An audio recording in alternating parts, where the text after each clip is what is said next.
1387년 12월 명나라 주원장은 과거 원나라에 속했던 영토는 모두 명나라가 접수하겠다는 논리를 내세워 천령이 설치를 결정했다. 천령, 동서북쪽은 명나라가 관할하고 천령 남쪽은 고려에서 관할할 것을 고려에 통보한 것이다. 12월에 호부에 명하여 고려왕에게 자문하기를 천령 북쪽과 동쪽, 서쪽의 땅은 과거의 개원에 속했던 곳이므로 요동에서 통치하게 하겠다. 천령의 남쪽은 과거의 고려에 속했던 곳이므로 고려에서 그곳을 통치한다.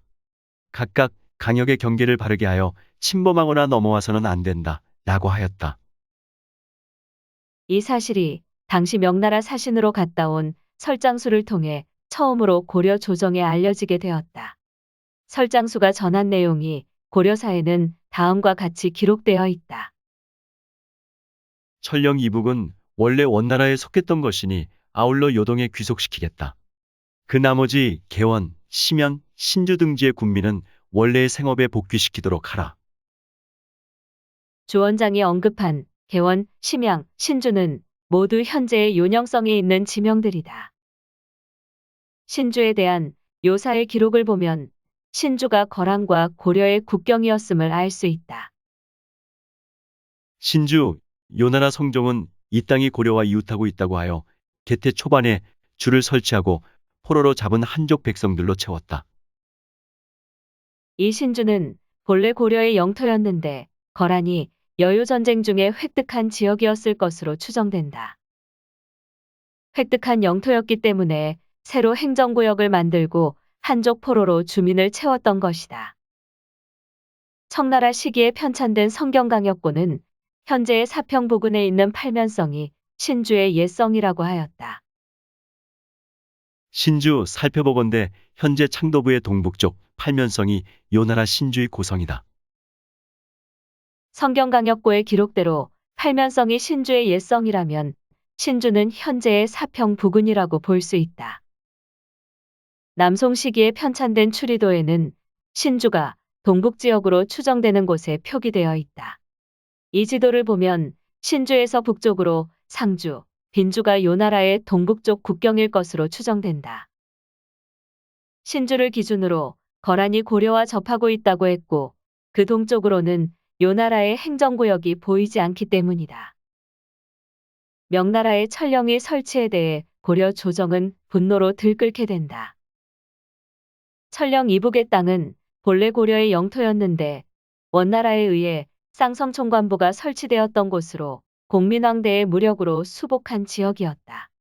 고려로서는 선조들의 고토로서 절대 포기할 수 없는 영토였다. 최영이 백관들을 모아놓고 천령 이북을 명나라에 넘겨주는 것에 대한 가부를 의논케 하니 백관들이 모두 말하기를 불가합니다. 라고 하였다.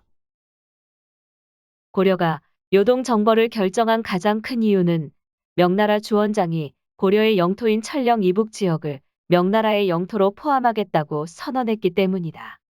명의 천령이 설치를 강행하자 고려는 결국 군사행동으로 맞섰다. 고려는 자국의 영토인 천령이 이북의 영토를 지키기 위해서 군대를 출정시킨다.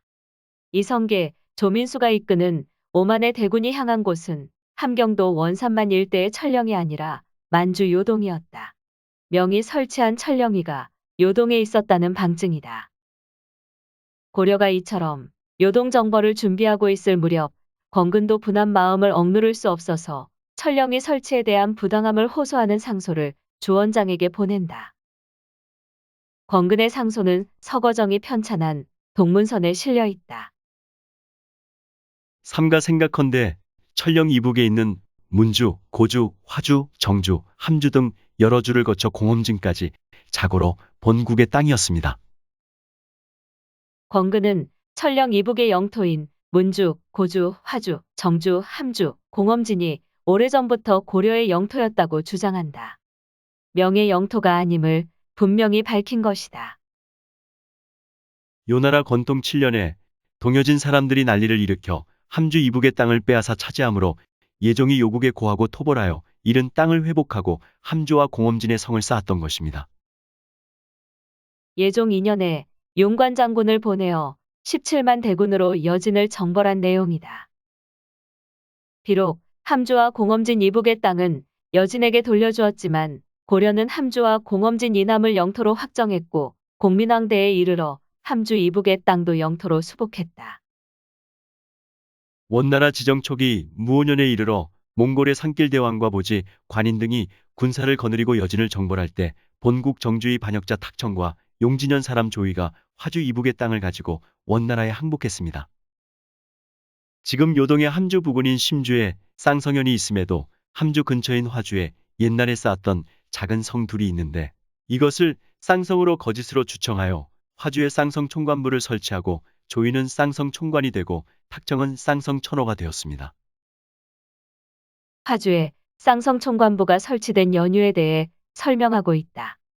몽골의 침입 시 민족을 반역한 탁청과 조이가 동북병마사 신지평을 죽이고 화주 이북의 14개 성을 들어 몽골에 항복하면서 쌍성 총관부가 설치되었다는 내용이다.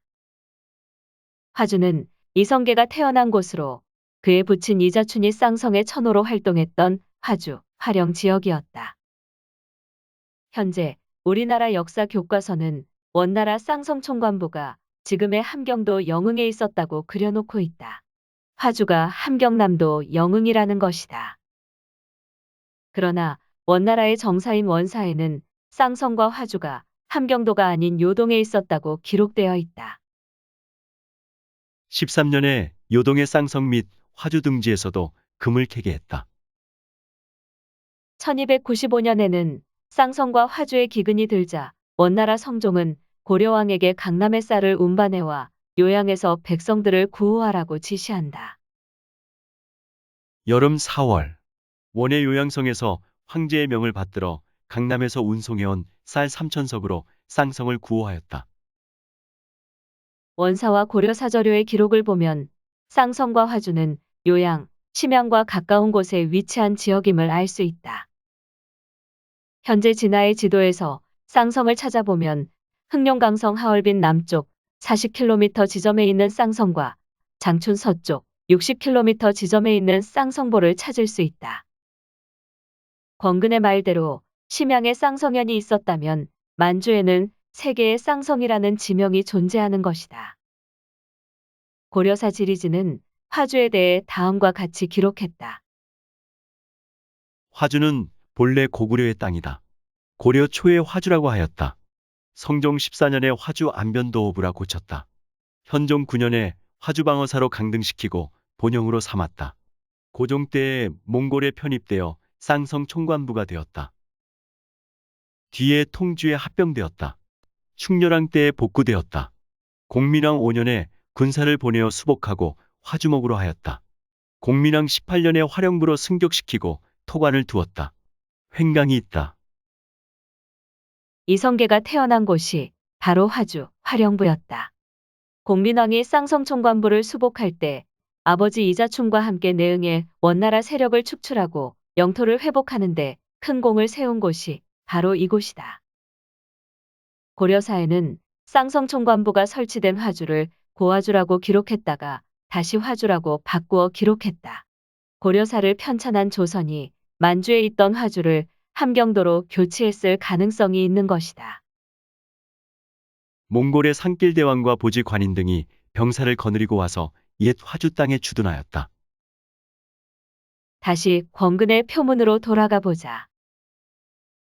이후 지정 16년에 쌍성 총관과 천호를 혁파하고 화주 이북 땅을 다시 본국 고려에 소속되게 하여 지금까지 주현의 관원을 제수하여 인민을 관할하고 있습니다.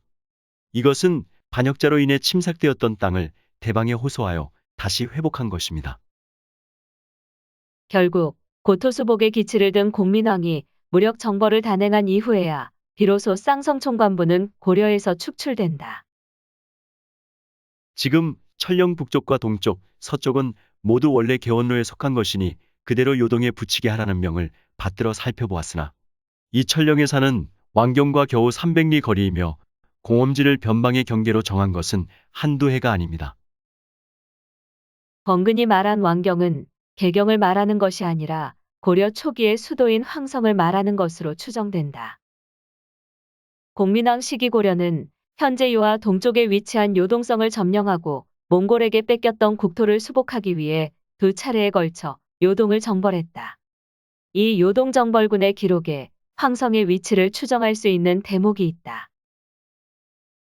동쪽은 황성까지, 북쪽은 동령부까지, 서쪽은 바다까지, 남쪽은 압록강까지 적의 종적이 없어졌다. 고려 초기의 수도인 황성은 현재의 압록강 북쪽에 있었다. 고려사 기록은 분명히 압록강 북쪽에 황성이 있다고 했다. 남쪽에 압록강이 있고 북쪽에 동령부가 있고 동쪽에 황성이 있으니 현재의 압록강을 고려 말의 압록강으로 본다고 하더라도 황성은 만주에 있었다고 봐야 한다. 고려사는 고려인들이 가지고 있던 요동에 대한 영토 의식을 다음과 같이 기록으로 남겼다. 요동 정벌군이 요양과 심양의 사람들에게 방을 붙여 말하기를 요양과 심양은 우리나라의 경계이며 백성은 바로 우리 백성이다. 또 이성계가 우왕에게 올린 상소를 보면 고려 서북 방면의 경계를 짐작할 수 있다. 원명교책이 고려의 서북 국경선은 요양, 심양과 맞닿아 있었던 것이다. 우리 태조가 변방을 안정시킬 계책을 올려 아래기를 북계는 여진, 달달, 요심의 경계와 맞닿아 있으니 실로 국가의 중요한 땅으로 비록 무사한 때라도 반드시 군량을 저축하고 군사를 길러 만일의 사태에 대비해야 합니다.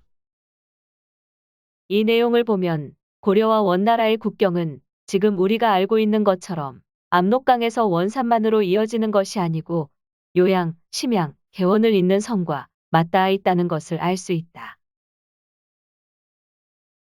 우리는 그동안 고려시대의 서북 국경선은 서쪽으로는 압록강을 넘지 못하고 북쪽으로는 함경도 중부 지역을 넘지 못하는 것으로 알고 있다. 이것은 스다 소키치 등 일제 식민 사학자들이 우리 민족사를 한반도 안으로 축소시킨 것에서 시작된 비극이다. 지금도 우리 역사 교과서는 고려 강역이 함경남도와 평안도를 벗어나지 못했다고 말하고 있다.